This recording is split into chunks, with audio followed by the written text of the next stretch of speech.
అంబేద్కర్ కోనసీమ జిల్లా అనాథవరం గ్రామంలో దారుణం జరిగింది. ఇంటి బయట అల్లరి చేస్తున్న పిల్లల్ని మందలించింది మాలతి. పిల్లల్ని ఎందుకు మందలించావంటూ మాలతితో జయకృష్ణ వాగ్వాదానికి దిగాడు. దీంతో ఆ వాగ్వాదం కాస్త ఎక్కువైంది, మాట పెరిగింది. దీంతో కోపంతో కత్తితో మాలతి మెడపై జయకృష్ణ దాడికి దిగాడు. దాడిలో తీవ్రంగా గాయపడిన మాలతి అక్కడ తీవ్ర రక్తస్రావంతో అక్కడ కొట్టుమిట్టాడింది. దీంతో అమలాపురం కిమ్స్ ఆసుపత్రికి మాలతిని తరలించారు స్థానికులు. దానికి సంబంధించి విజువల్స్ మీరు చూస్తున్నారు. తీవ్రంగా రక్తం, అక్కడ ఆ రక్తపు మరకలు మీరు చూడొచ్చు. ఈ కథనం మిమ్మల్ని కాస్త కలవరపరచైతే మిమ్మల్ని కలవరపాటు గురి చేయడం ఆర్టీవీ ఉద్దేశం కాదు.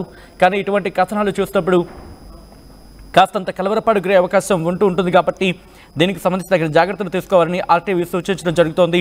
బయట సమాజంలో ఎటువంటి పరిస్థితులు ఉన్నాయో చూపించడం, తద్వారా మీకు అవగాహన కల్పించడం, మిమ్మల్ని అప్రమత్తం చేయడంలో భాగంగా కథనం చూపించడం జరుగుతుంది తప్ప మిమ్మల్ని కలవరపాటు గురి చేసే ఉద్దేశం ఆర్టీవీకి ఉండదు. కానీ ఇటువంటి కథనాలు చూసినప్పుడు కాస్త కలవరపాటు గురే అవకాశం ఉంటుంది. కాబట్టి దీనికి సంబంధించి తగిన జాగ్రత్తలు తీసుకోవాలని ఆర్టీవీ సూచించడం జరుగుతోంది.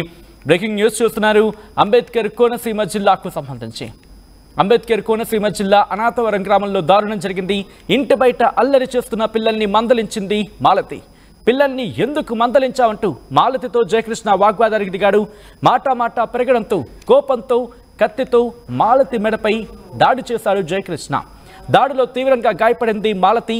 అమలాపురం కిమ్స్ హాస్పిటల్కి మాలతిని తరలించడం జరిగింది. ఈ నేపథ్యంలో ప్రస్తుతం అక్కడ పరిస్థితి ఎలా ఉందో తెలుసుకునే ప్రయత్నం చేద్దాం. అంతకన్నా ముందు ఇదే అంశానికి సంబంధించి మాలతి కుటుంబం రియాక్ట్ అయింది. ఆ విషయం చూద్దాం. నా పేరు మల్లవరపు వెంకటలక్ష్మి అండి. మాది అనాథవరం ఎదురుమూడుపంత. మా ఇల్లు అయితే చివరండి, లాస్ట్. అక్కడ మేము నా భర్త మధ్యాహ్నం 1 గంట టయానికి భోజనానికి పనికి వెళ్ళి భోజనానికి వచ్చాడండి.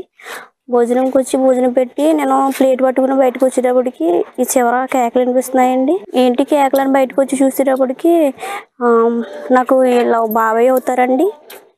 ఈయన పరిగెట్టుకుని ఇంటికి ఎలాగ వచ్చేస్తున్నాడు అంటూ ఏమైంది అని అడిగితే కత్తెట్టుకుని తోరేస్తున్నాడు అని చెప్తున్నాడండి. అప్పుడు నా భర్త నేను పరిగెట్టుకుని వచ్చేటప్పటికి ఆ అమ్మాయి అయితే కుర్చీలో కూర్చుని ఒకతే ఉందండి. ఆవిడ పక్కన ఇంకో సిస్టర్ ఉండి తనని పట్టుకున్నారు. ఇలాగ మెడ మీద పట్టుకుని ఉన్నారు. నా భర్తకి ఆమె చెల్లి అవుతుందండి, సొంత చెల్లి, నాకు సొంత ఆడపడుచు. ఆ బిడ్డ అయితే నాకైతే చాలా భయం వేసింది ఆమెను చూడగానే. మేము వచ్చేటప్పటికి అలా జరిగిందండి. వెంటనే నా భర్త బండి వేసుకుని తీసుకుని హాస్పిటల్కి తీసుకెళ్ళిపోయారు. మాకైతే గొడవలు ఏం లేవండి, వాళ్ళకి మాకు కూడా మేము ఎవరితోటి గొడవకి వెళ్ళమండి. వాళ్ళు ఇక్కడ ఉండరండి ఎప్పుడూను. ఇదే వాళ్ళ పాప స్కూల్కి వెళ్తుందని ఇక్కడ ఉంటున్నారండి. మా ఆడపడుచు వాళ్ళ భర్త అయితే దూరంగా ఏలూరులో ఉంటున్నారండి.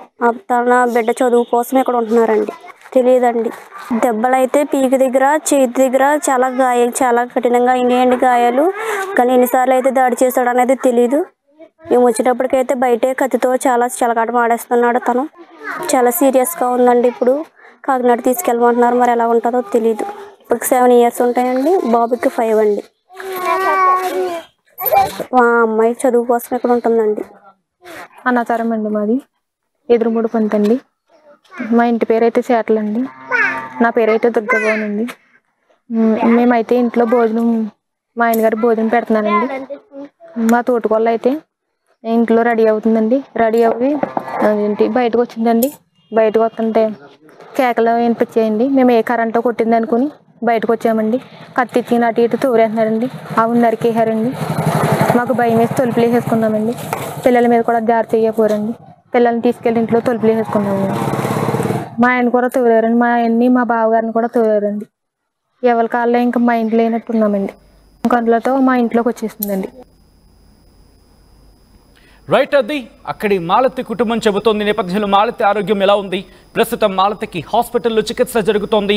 ఈ నేపథ్యంలో మాలతి ఆరోగ్యం ఎలా ఉంది తెలుసుకునే ప్రయత్నం చేద్దాం. మా ప్రతినిధి ప్రకాష్ అప్డేట్స్ అందించేందుకు సిద్ధంగా ఉన్నారు. ప్రకాష్, ప్రస్తుతం మాలతి ఆరోగ్యం ఎలా ఉంది? హాస్పిటల్లో చికిత్స జరుగుతున్నట్టుగా తెలుస్తోంది. సచిన్, ఏదైతే కోనసీమ జిల్లాలో ఈ యొక్క దారుణ ఘటన అంతర్జాతీయ మహిళా దినోత్సవం నాడు మహిళపై కోనసీమ జిల్లాలో ఒక కత్తితో దాడి చేయడం అంటే లోకల్ గా అయితే సంచలనంగా మారిందని చెప్పాలి. ఎందుకంటే ఈ యొక్క ముమ్మడివరం మండలం అనాథవరం గ్రామానికి చెందినటువంటి చాట్ల మాలతి అనే వ్యక్తి మహిళపై అక్కడ ఉన్నటువంటి ఇంటి పక్కనే ఉన్నటువంటి జయకృష్ణ అనే వ్యక్తి అయితే అతి దారుణంగా కత్తితో దాడి చేసినారు. అలాగే దాడిలో ఆమెకైతే తీవ్ర గాయాలయ్యి మెడపైన ఒక్కసారిగా ఆమెపై దాడి చేయడం నేపథ్యంలోనే ఆమెకి మెడ భాగం అంతా కూడా తెగి ఇదైనటువంటి పరిస్థితితో ఉంది. ఈ నేపథ్యంలో ఉటావుటిన ఆమె సృహ తప్పబడిపోయింది. ఈ నేపథ్యంలో పక్కనే స్థానికులైతే ఉటావుటిన అమలాపురంలో ఉన్నటువంటి కిమ్స్ హాస్పిటల్కి అయితే తరలించారు. ప్రస్తుతం చికిత్స అందించిన పరిస్థితి విషమంగా ఉండడంతోనే ఆమెనైతే కాకినాడ ప్రభుత్వ ఆసుపత్రికి అయితే తరలించాలని వైద్యులు చూపించిన నేపథ్యంలోనే పరిస్థితి విషమంగా ఉందని మెరుగైన వైద్యం అందించాలని చెప్పిన నేపథ్యంలో ఇప్పుడైతే అమలాపురం నుంచి అయితే కాకినాడ అయితే ఆమెనైతే తీసుకువస్తున్నారు. ప్రధానంగా గొడవకు గల కారణం చూసుకుంటే ఈ యొక్క చాట్ల మాలతి అనే ఆమె, అలాగే ఈ యొక్క జయకృష్ణ ఇంటి పక్కన ఇరుగు పొరుగు వారు ఈ యొక్క పిల్లలు అంటే ప్రధానంగా అక్కడ చెప్తున్నటువంటి స్థానికులు చెప్తున్నటువంటి మాటలు ఏంటంటే అక్కడ పిల్లలు ఇద్దరు కూడా అంటే అక్కడ అల్లరి చేస్తున్నారని ఈ పిల్లల్ని అక్కడ జయకృష్ణకు సంబంధించిన పిల్లల్ని అయితే ఎవరైతే ఉన్నారో మాలతి మందలించిన నేపథ్యంలోనే ఆ ఇద్దరికి మధ్య వివాదం అయితే చెలరేగింది. వివాదం చెలరేగిన నేపథ్యంలోనే మరింత ఉద్రిక్తత దారి తీసింది. ఒకరిపై ఒకరు మాట్లాడుకున్న నేపథ్యంలో ఒక్కసారిగా జయకృష్ణ వచ్చి కత్తి తీసుకుని దాడి చేసి దానిపై అటాక్ చేసినటువంటి పరిస్థితి ఉంది. ఈ నేపథ్యంలో ఆమెకైతే సులభ తప్పు పడిపోయారని చెప్పేసి అక్కడ ఉన్నటువంటి స్థానికులు చెప్తున్నారు. ఎవరైతే మాలతి అయితే భర్త అయితే దూరంగా ఉంటున్నారు, ఇక్కడ పిల్లలు దూరంగా అంటే పని నిమిత్తం వేరే ప్రాంతంలో ఉన్నటువంటి పరిస్థితి ఉంది. ఈ యొక్క మాలతి ఇద్దరు పిల్లలతో చిన్నపిల్లలు ఒక పాప బాబు ఉన్నారు. వాళ్ళైతే చిన్నపిల్లలు కావద్దు చదువు నిమిత్తం ఇక్కడే ఉంటున్నటువంటి పరిస్థితి ఉంది. ఈ యొక్క ఎవరైతే జయరామకృష్ణ ఉన్నారో భార్య అయితే ఆమె గల్ఫ్ ప్రాంతంలో ఉంటుంది. తనకు కూడా ఇద్దరు కుమారులు ఉన్నారు. ఇక్కడే కూడా ఇటుకు పొరుగు ఉన్నటువంటి పరిస్థితి ఉంది.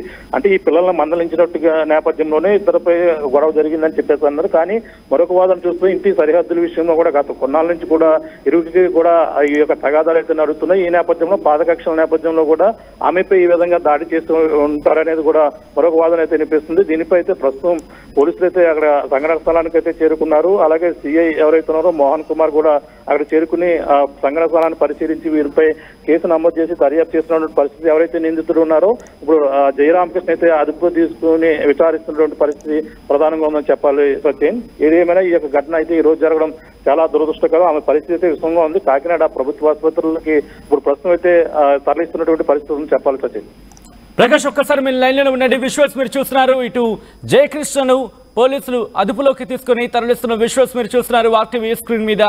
ఇటు మాట పెరిగింది.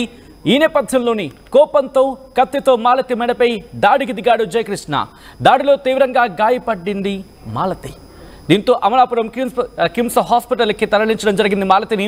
విజువల్స్ మీరు చూస్తున్నారు.